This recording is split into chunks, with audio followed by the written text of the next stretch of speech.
আসসালামু আলাইকুম গাইস। আজকে দেখাবো আমার বারান্দার গাছের কি অবস্থা, আর আপনারাও যাতে এরকম ছোট পরিসরে আপনারা বারান্দায় ছোট ছোট গাছ লাগাতে পারেন, পছন্দের গাছ লাগাতে পারেন, দেখে ভালো লাগবে। তো প্রথমে আমরা যাচ্ছি আমার পুঁই গাছের দিকে। এইটা হচ্ছে আমার পুঁই শাকের গাছ।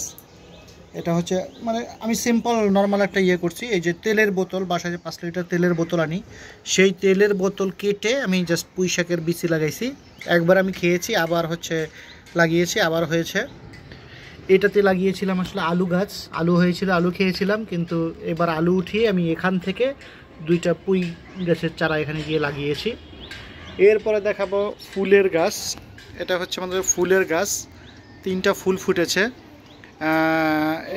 এটার অনেক বয়স হয়েছে, প্রায় 3 বছর ধরে এটা এই একটা মগই আমি চাষ করেছি। ওরা মরে না, একটু মানে প্রতিদিন সকালে হালকা একটু স্প্রে দিতে হয়, পানির স্প্রে যদি আমি দেই, আর গোড়ায় যদি হালকা একটু পানি দিই তাহলে শুকায়ও না, এটা এভাবেই থাকে।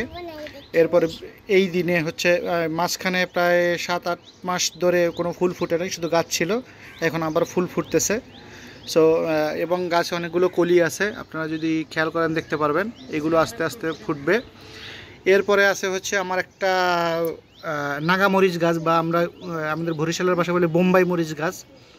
তো বোম্বাই মরিচ গাছে দেখবেন যে ইনশাল্লাহ আল্লাহর রহমতে, মানে এটা আসলে আমি ঈদের ছুটিতে যখন বাড়িতে গিয়েছিলাম তখন অবস্থা খুব খারাপ ছিল, এখন একটু ভালো হয়েছে। আবার পানি দিতে দিতে প্রতিদিন সকালে আমি স্প্রে দিই গাছে, এবং গোড়ায় অল্প একটু পানি দিই, বেশি পানি দিলে গাছ মরে যায়। এবং আমার গাছে কিন্তু ইনশাল্লাহ আল্লাহর রহমতে মরিচও হয়েছে, এখানেও দেখবেন এই যে মরিচ হয়েছে। গাছে কিন্তু অনেক ফুল, অনেক অনেক ফুলের ডগা ছেড়েছে এবং অনেক ফুল ছেড়েছে। এটাতেও ফল হবে।